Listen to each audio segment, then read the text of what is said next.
Hello, this is Paul Martin, and you're in the Huddle. All right, good job, Paul.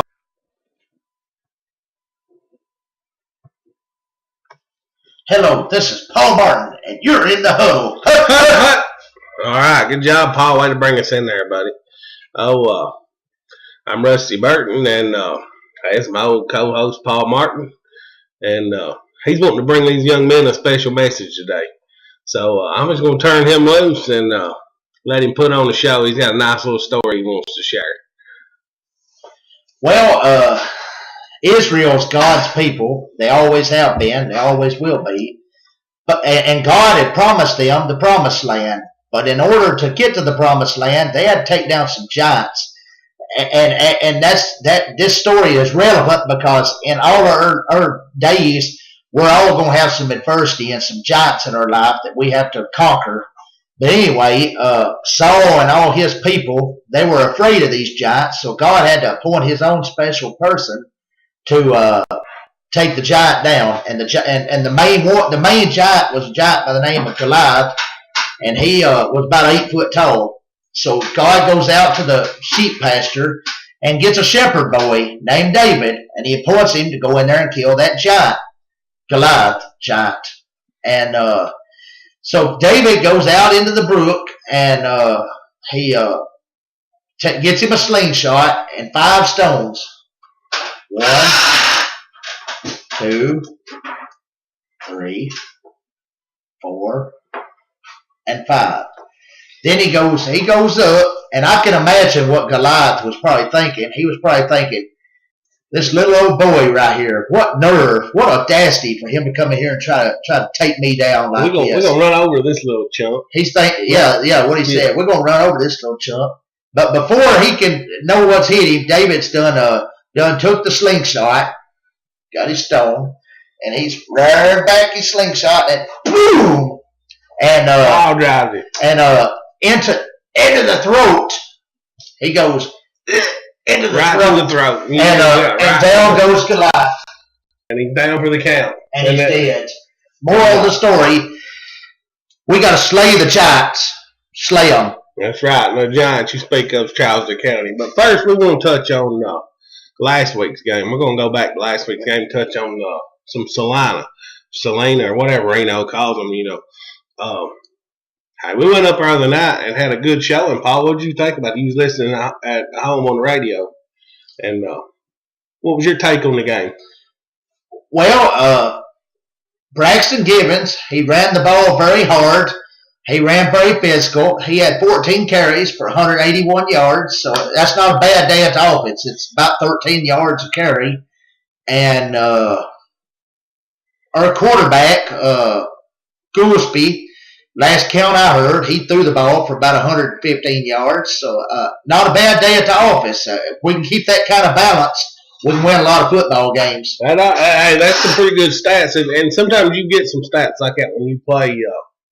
I'm not going to say Salina was terrible, but they didn't have a great football team. They really didn't show. Looked like they were kind of flat, and when you play football, you can't come out flat and expect to win. But the fact is, we started off fast. We ran the ball well, and defensively, we played with a lot of intensity. We got out there and we hit them, and I heard that they had a lot of 3rd and longs, and that's really what you want when you're playing defense. Is you want to get the other team in 3rd and long and then you pretty much control the game, right? That's right. Hey, 3rd down's where you win football games. Right. Whether it's 3rd and inches or 3rd and a mile, you got to convert 3rd downs on offense to win, and you got to stop them on defense. Absolutely. And, another thing you got to look at in that ball game, we pulled our starters at about maybe a series or 2 into the 3rd quarter, and a lot of those younger guys got in there to play, and hey, them guys played to the final whistle. They were still playing football. Yeah, and even the Taylor Thaxton kid, he really impressed me because he come in and threw a pass right across the middle, and the kid just caught it, and I believe he could have run all the way to Lebanon, and there wasn't nobody on that team going to catch him. Yeah, he was headed toward Lafayette, I believe that night. That's where he was headed. Point is, though, they wasn't going to catch him. He's going to go down there and hit Highway 52 and be gone. Right. And Yeah, he was moving on, and you know the cool part about that whole story, them young guys scoring that long touchdown, is not just the fact that they scored on their starters, but their starters were coming to kill that little quarterback late in the game because they didn't quit either. And you know, sometimes you look at it and somebody says, "Well, we're trying to run up the score." No, you know when they're coming, that's the play you dial up, and it was dialed up right as you throw it over their head. And that young quarterback stood in there, and you know. You got Goliath coming to tear your head off. 5 Goliaths, Paul, coming to rip your head off when you're 5'6" playing quarterback. Do you stand in there and throw the ball? Yeah, you do. You gotta be David. Yeah, you gotta be David, and you gotta throw the ball over the middle and make them pay. And way to hang in there, Taylor. He did. He come in there. Way to hang in there. He come in there and actually we dialed up a good play, and I'd like to give a shout out to the coaches for dialing that up because we just got to be strong, man. We got to be strong. We can't let them people come in there and steal our land and think they gonna boss us around. So I'm gonna give a little props to the coaching staff for dialing it up, man. They did. They dialed it right up, and hey, sometimes that's all you can ask for out of them younger guys is step up and play some football, and that's what they did. But anyway, Paul, as far as the Salina game go, Jay Baden, he had a lot of yards in that game too. I'm not sure his stats, but he put on a show. As Marino told you to bring you popcorn last week, and we gave up a touchdown earlier that it wasn't entirely the team. I say the team. Of course, the coaches are part of a team. But we had a coach getting away and getting an interference call on the 4th down. And, that give them an automatic first down. Then they go down and score because we had a little bit of poor tackling. And, hey, it's just mistakes you got to fix. We had a lot of penalties. And we're going to have to go fix that this week against Hartsville because I promise they're going to come to play football. And you got to play mistake-free to win those big games like that. Yeah, I mean, they're 4-0 and we're 1-2, and if you're going to win a big game, you're going to have to bring your best game because if you don't and they do, then it's going to get ugly fast. That's right.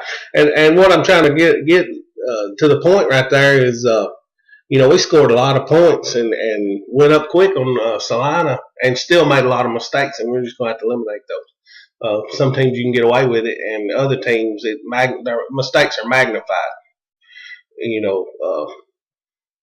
Hey, a 5-yard penalty in a game like Salina doesn't seem like a whole lot, but when you're playing a team like Hartsville, it's going to cost you.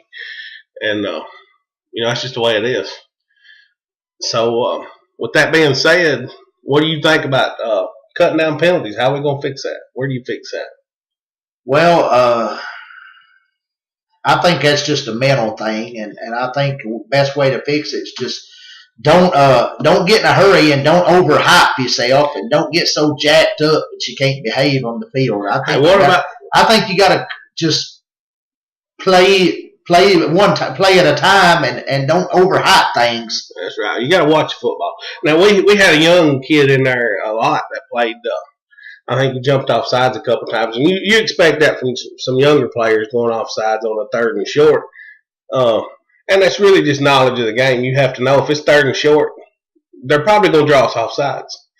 And, the young man's in there, he's just ready to go, And I think that was big number 53, and he's going to be a great ball player. He's a go-getter. Is that the Salisbury kid? No, I can't remember that kid's name. Anyway, I'm not 100% on that. But you've got to control that. And you've got to not get overhyped for the moment in time, and you got to wait on the ball to be snapped. And then when the ball's snapped, go all out.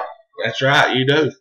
And just certain ways you got to look at things. Hey, some of them younger guys, we played a lot of younger guys the other night, and you do expect them to make mistakes. So Friday night, that's one of my keys to victory, just cutting out the mistakes and penalties. Yeah. Let's have less penalties. Let's have less penalties. And another thing I think we need to bring up for the viewers is special teams. I mean, they've got an athlete on special teams. Trousdale does. You had the opportunity to go watch them, and you said Baxter kicked it to this athlete, and he went all the way. That's right. So I think one of the keys to strategy would be just kick the ball out of bounds. Don't kick it to them. Well, maybe not kick it out of bounds. Just kick it to somebody else. Kick it short. You do maybe even do a sacrifice. pooch kick, one of them up high in the air, Back in the day, kick you up in stand up in the air there. things. That's right. But get down the field and make the tackle, kids, because they're fast and on special teams, and they always have been, and they got those game breakers. So That's right, they do. we gotta really play good special teams. Paul. Sound like somebody's calling. I'll let you take that, buddy. Hey, you reached in the huddle. Hey, man, Reno Bun here, man. You remember me, man? I called you last week. Hey, man, I was just gonna tell you, man. We went up to Salina last week, and hey, we put on a show. I told you to bring your popcorn. Hey, you brought your popcorn out, and a lot of good people showed up there, man. Had a big crowd. I can't say so much for the other team, man. I don't know what they do up there on Friday night in Salina, but man, they went about 10 people up there for them, man. And I'm not talking about just 10 ordinary people, man. They had some monsters up there. Radio crew, man, showed a lot of fight, a lot of heart up there in the box. And I'm gonna touch on that here in just a minute, man. But our players played with a lot of heart, man. I saw some hitting going on out there. Not only did we have some big hits and big plays, but and the team showed some fight, but the coaches showed a lot of fight and a lot of heart to the night, man. And I'm gonna talk about one of the big bone crushing hits of the night. Came on a 4th down, man, and we had them stopped there a time or two.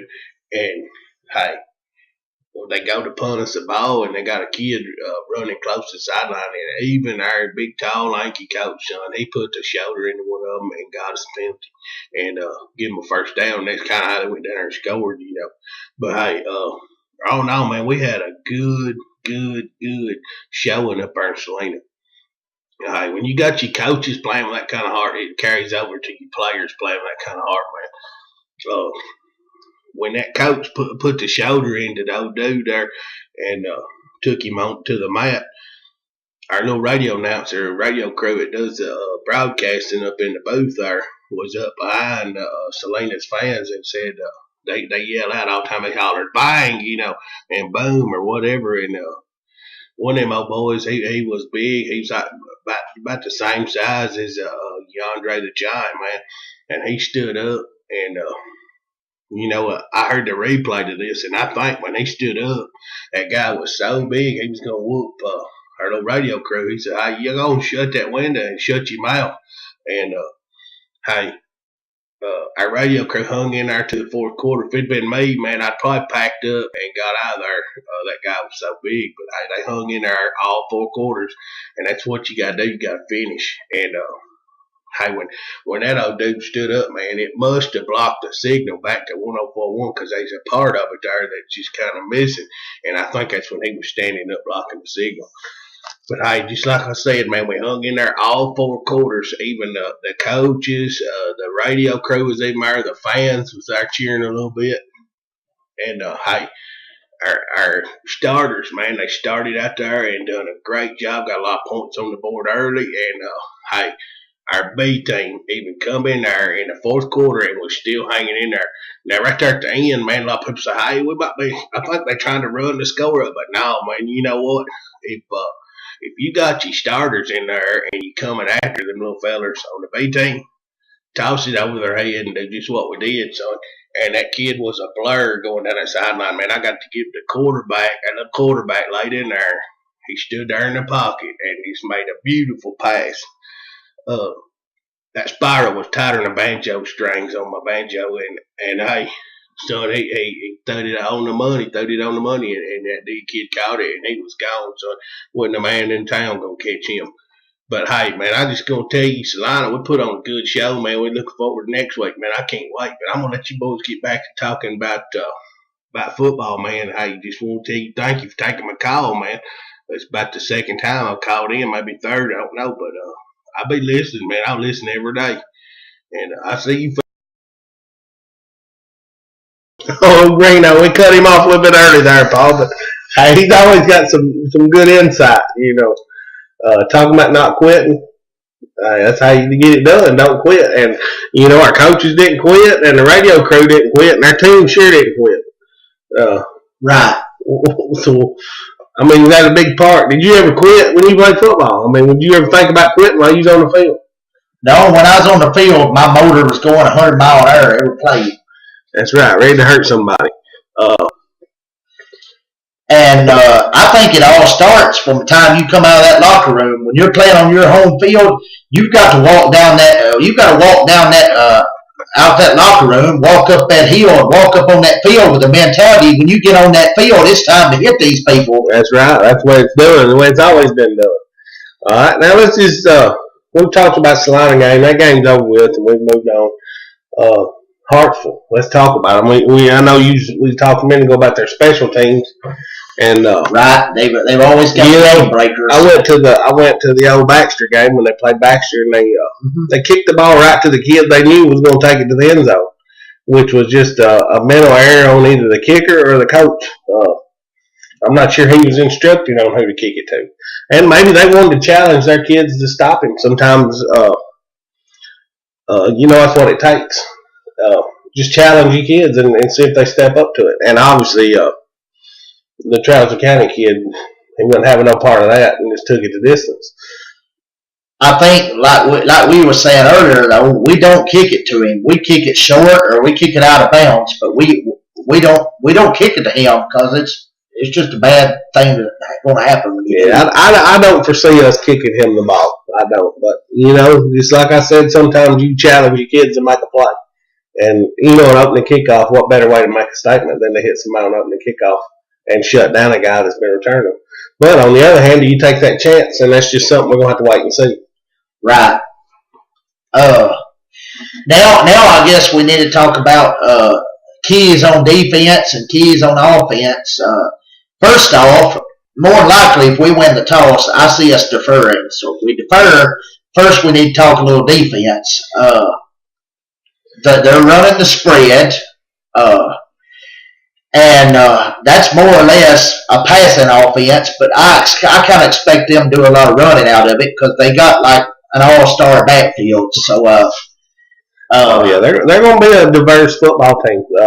What you're going to see just from what I've seen up at Baxter, and I expect them to do the same thing against us, is you're going to see them throw the ball out to the flats real quick, kind of like we do out on the corners and get it to some receivers because they got some receivers that can move the ball in open field. And you got to stop them guys. Their corners are going to have to play. Yeah, break down, make a tackle. That's right. Don't let them have the extra yardage or don't let them have the yards after catch. That's right. Get that yak stat in there. Hey, one thing I noticed that we do a lot, and it seems to be getting better, but we tackle a lot with our head down. And you can't tackle what you can't see. That's just an old football theory. And it's the truth. So you got to keep your head up. You got to keep your head up when you make a tackle. Right. And I was always taught to, you're tackling, you're looking at the hips because wherever the hips go, that's where he's got to go. And well, I didn't play corner, so I never was covering anybody. But the thing is, I played a lot of nose guard, and if they're running like say they was to, now we know they're running spread, but say they was to give us one of them little old school wing T sets, just kind of go back and pull a Satterfield play out just because he's in the Hall of Fame. Yeah. Say they was to bring one of them wing T triple option plays in, you got to get the fullback because the fullback's the key to the whole all of it. So you got to get in there. They're going to run the option, but they're not going. I don't think they're going to run it from under center. I think they're going to be in the shotgun, run more of a speed option. Right, and he's still got options. I still think though at nose guard, he's got to get he's got to push his way. He's got to push his way to the quarterback because penetration. And I think the nose guards got the obviously he's got the shortest distance to the quarterback because all he's got to do is just push the center back and he's right there. So. I'd like to see some penetration out of the nose guard and see us come right over there. Get the quarterback. We'll definitely be challenged on the front Friday night. I can promise you that. And then defensive ends, that could also be a key because you want to.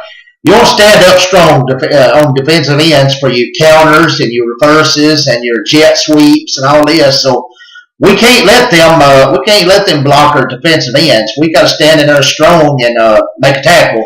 That's right. You got to keep you outside the arm three as the defensive end and turn them in. Let you linebackers do that. I think as far as their passing game goes, and then maybe even some of their running plays, I think the nose guard and the defensive end could possibly be the two most key positions on that line, because if you can get pressure from those two positions, that old quarterback ain't got much of a chance. Yeah, I agree with you on that. I think defensively, I don't know. It's going to be a challenge for us, but I think we're going to be able to stop them. And something else, we might want to send the blitz on earlier downs, like maybe blitz them on first down where they don't expect it. Maybe break out Reno's 12-man play. Maybe sneak a little guy up underneath the shirt of one of our bigger fellas. That sounds like a good idea because we didn't have to use it last week, I guess. Right. But maybe blitz on earlier downs, just something to throw their timing off. I think they're going to be a diverse offensively. We might even want to throw a few stunts in there because stunting seems to confuse the old line. Oh yeah, I think you're going to see some of that. Our linebackers are going to have to step up and play. Sometimes when you linebackers and even our defensive ends, sometimes when they drop back into pass coverage, they get a little confused. And most of the time, those are the guys that are open. It's the guys that they're covering them. Your tight ends. Tell us something. Is the quarterback for Trousdale County? Does this guy get rattled under pressure? He's a good athlete, from what I could tell. He's going to sling the ball. But when he's pressured, does he get rattled? I really couldn't tell you that. I know Baxter did sack him a couple times, but he jumped out of the pocket real quick a couple times. So I think, with that being said, can he run? He can run a little bit. He's an athletic kid. The thing is, we're just going to have to keep him contained like the little kid from Carthage. He got loose and did some damage. When you start diving at people trying to tackle him, stuff don't go good. And make a tackle. Can't let him get loose. Keep him hemmed up. And sometimes giving up 6 or 7 yards is not a terrible thing. It sure beats giving up a 60-yard touchdown. And the thing is, we might have to put Kobe Watts in there because when Kobe gets his hands on you, you're going down. Yeah, I think our linebackers are going to have to play a good game. Is that position Kobe's playing, or is he a DN? Tell me he plays defensive. I think he plays defensive tackle a lot. But he gets his hands on you, you're going down. That's for sure. We got some good kids on that line, and they tackle well in the front. Now, what we've had trouble in the past, and it don't really scare me. They're going to be challenged is our cornerbacks. They're going to be challenged. Like I said, they've got to get to the football, them little quick passing routes. They're going to use like a little pick play basically in basketball. They're going to use it. We got to break down and make a tackle because if we don't, it could be 6, just like snapping your fingers. That's right. The way I see it, we got to get off the block and don't let them get the corner. Keep them cut in and right. Because if you can make them run to the inside where you got your numbers, you got an advantage. But if they ever get outside, away from your numbers, they got a little bit of speed like they've always had in Hartsville. All right. So that's defensively. Well, that's what we have to do to stop them. So. As far as offensively, they've only given up 13 points all year. So how do we score? I think we scored just like we did last week, and any other time we've scored, and that's run the ball. Even when we got down there toward the end of the game in Carthage, and when we was moving the ball well against Watertown, we was running the ball. And defensively, you don't have to score every play. Get yards, pick up first downs. And defensively, are these guys pretty good size, or are they just little bitty guys? Their speed. They got some speed. They're quick, and they are going to get at you size. Though I don't think they're that. They're not big. I don't think they're bigger than us by any means. But they got a little kid. One thing that stood out to me was a little kid down in Hartsville. I can't remember his number, but he was playing free safety or strong safety, and they run a little slant route, which I'll touch on that here in a minute on how we can beat them and how I think the game should go if we do this. And, I kind of think the coaches see this too. So that kid, though, if you run a slant route, he is going to hit you. So you buckle your chin strap on tighter and step in there and catch the football. Well, do they have a certain corner that people are picking on that's maybe a weak corner that we might be able to attack and get yardage and maybe even score on? Do they have a weak corner? No, I don't really think so. I think it's they short or tall? Well, they got a couple taller kids and a couple shorter ones. But do we attack? What you would theory would show if we use one of our taller kids, like maybe a Jay Baden or one of their shorter guys, we ought to have an advantage, right? Yeah, I think so. I think Jay could cover anybody on the field that they have, and he could possibly. And also, I think we got a couple other kids that cover. They play good coverage. The little washer kid sitting back there, Dakota, he's gonna hit you. So I mean, I think we match up pretty well with them across the board. Now, what we're gonna have to do, and this is how Baxter had they only give up one touchdown in the first quarter that Trousdale really had to earn, and they returned the opening kickoff, which probably should have never happened if you don't kick that guy the ball. Baxter had an interception. They turned the ball over deep in their own territory, and Trousdale scored on it from a short distance out. And then one time they actually drove the football on them.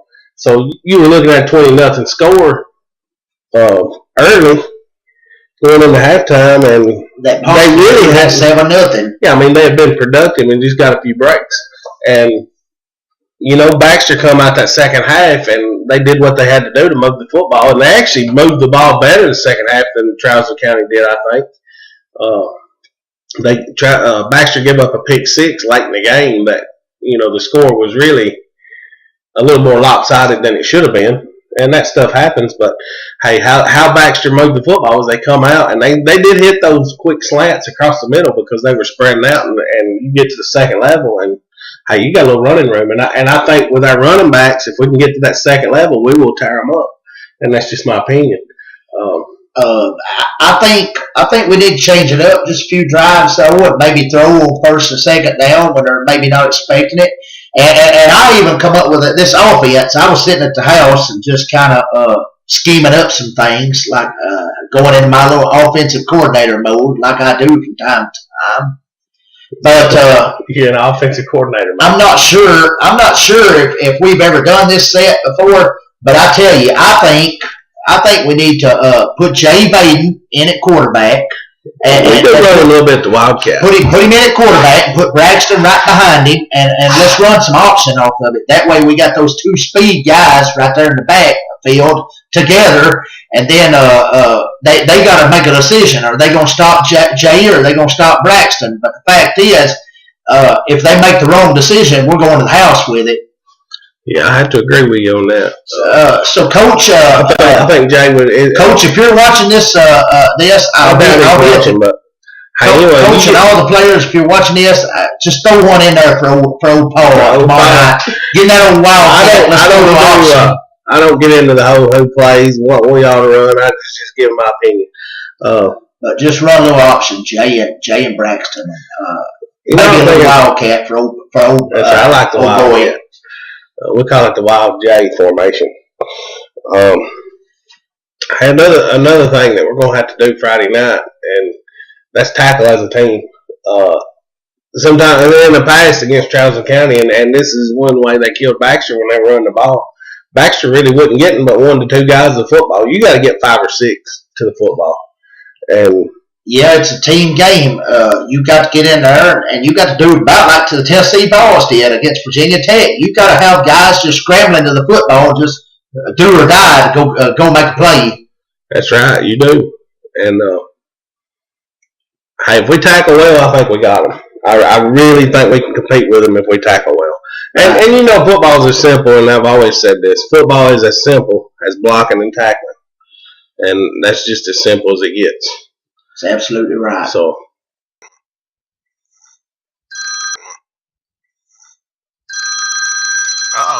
phone's ringing, Paul. You gonna take that? This is Paul Martin. You've reached In the Huddle. Hey, Paul, man, this is Reno again, man. I thought about my 6th beer, man. I'm feeling good, getting ready for the game tomorrow night, man. hey, I was going to give you some insight on this Trousdale County situation, man. Now, I don't know if you've heard down there, but hey, they got a good program, man. They got a coach that's been down there a long time, and he's still like the AD or something down there. He is going to be inducted into the coaching Hall of Fame down there, man. That speaks volumes for a football program. So that tells you what we're gonna have to do Friday night, man. We're gonna have to take this team with all seriousness, man. We're gonna have to maybe drink an extra one before the game, man. But hey, man, another thing we're gonna have to do, man. They got this backfield, man. Always got a good backfield down there in Hartsville. Back in the day, back in my glory days of playing football, man, they had the Harpers, man, and I tell you what, the Harpers, in my opinion, are the greatest father-son duo backfield in Trousdale County history, man. They was good. Hey, man, another thing. Three of their most popular sports down there in Hartsville, you can probably guess, is high school football, and high school football. Now, you know, that just tells you, man, we're going to have to come up with some new and nifty plays, man. I tell you what we're going to have to do, and this is just a play I drawed up here a little while ago, man. I've been thinking about this. We need to put some points on the board, man, because ain't nobody scored on Hartsville much, man. I think they've given up like 13 points this season, man, and they're undefeated. But hey, we got to come up with a good, nifty way to score, man. I think I got it figured out.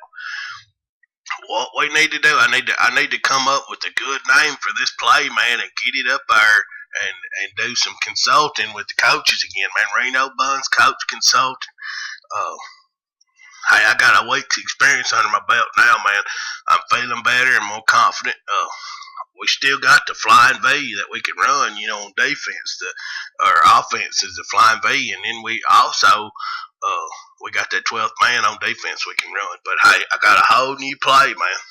And here's what we're gonna do during the national anthem. Okay, we're gonna go out there and kick off, or they gonna kick to us in the first possession. We get the ball. It's the only time it's gonna work. We're gonna have to call up to the booth and get you disc jockey up there and get him on the horn and have him accidentally play the national anthem. All right, and I'm hoping they'll all just sit down during the middle of that national anthem, and then we can say "hut" and run right over top of them, man. And maybe we'll call that the national anthem right, or national anthem left, and you know, maybe they'll just protest right there in the middle of the game, and we can run over them. I have a feeling that was gonna happen. And hey, man, that's all I got for strategy wise, man. I ain't got no defensive strategy, man. We looking good on defense. Maybe get like I said earlier, man, get these coaches, get them some shoulder pads on the sideline, because they're gonna be taking some hits. If they're gonna put out the shoulder like that, they need some helmet and shoulder pads out there while they coaching, man. But hey, I'll call you guys back, man, maybe next week, and All right, Paul, we're back. I got to do a little finagling on the audio here. We're back from the Reno Bun call, and he's got this new statue, or not the Statue of Liberty, but national anthem right, national anthem left. Paul, what do you think? Is that going to work? Has Colin Kaepernick, is he going to be the demise of Trousdale County football down there? I think the way they're coached, I don't think they're going to be sitting down nowhere. I think they're going to be standing up. But maybe though, they'll still be having a hangover after the national anthem's over.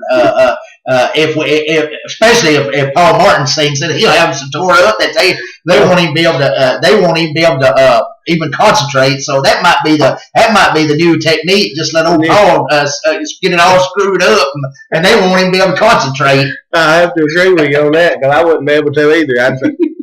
I'd probably choke on a hamburger if I was eating it while you were singing that. But hey, I'll seriously put in a good word and see if we can't get you up there to do that. Nah, that's okay. But I think it might be a new play call. I kind of like that play. But anyway, if we get it all screwed up, the right person screws it up right good, then we might have them tore up. Yeah. That national anthem deal, everybody's sitting out. I've seen the entire team sitting out, a few players on each team, and it's just getting out of hand. Somebody blowing something out of proportion. And well, I mean, that is kind of on the subject of football. What's everybody else told their view on the national anthem? What's your view on it? I have to agree with Sweeney's view on it. I heard that too, Dabo Sweeney. That's probably one of the best explanations I've heard, and right. My sentiments on that. That's how I feel about it. If you're going to protest, there's a way. There's always been, and this goes back to digging a ditch. Whether you're digging a ditch, hitting a baseball, whatever you're doing, there's a right way to do something and a wrong way to do it. And I think he chose the wrong way to do it, and that's just my opinion. He should have, if he wanted to protest, he should have had that protest, like he said, behind closed doors, and don't do it at the expense of the team. I agree on that 100%. Because then the media sees it and the people see it, and you just shamed the whole team, and you just took away maybe who knows how many people that would have watched them just because you disgraced the country and disgraced the team, and it's just bad. Yeah, I agree. Well, Paul, in closing, if you had to pick a player of the game from the Salina game, who would you pick to be a player of the game? Offensive or defensive? Maybe one for each. For defense, I'm gonna go with Tanner Billingsley. We talked about him on the show last week, and he stepped up there last week and made some great plays for us. He almost got a hold of 2 punts, and he was trying. He had that big. If his finger would have been a couple inches longer, I believe he'd have had one on him. Possibly 2 that I seen. That's not a bad pick. Well, what about offensively? Offensively, I think I'm gonna give it a tie. I think I'm gonna give Jay Baden and Braxton Gibbons each a game ball because they both come in there and played hard. There you go. I agree with that. I was gonna say Jay Baden defensively. He was all over the field making tackles, running the ball. I mean, just all in all, he was a good. So we'll give out a couple game balls on offense. Jay and Braxton. My offensive game ball is going to go to the entire B team because they scored a 93-yard touchdown on the starters. Right. And the whole team it's a team effort when you're really out there, and you do have certain players that stand out, but hey, those guys, they pinned their ears back and was coming after them, and they stood in there and blocked and threw the ball and did exactly what they were taught to do.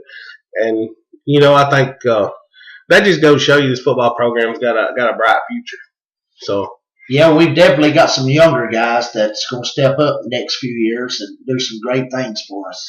That's right. I agree. Well, Paul, you got some sign off line? Maybe Stay Classy San Diego or something. Like maybe a Ron Burgundy line. In closing, I'd just like to say that trending on social media this week is Slay the Giants. So that's what we're going to, except it's not Giant. This week we're slaying the jacket. So slay that jacket and go Big Blue. Interesting.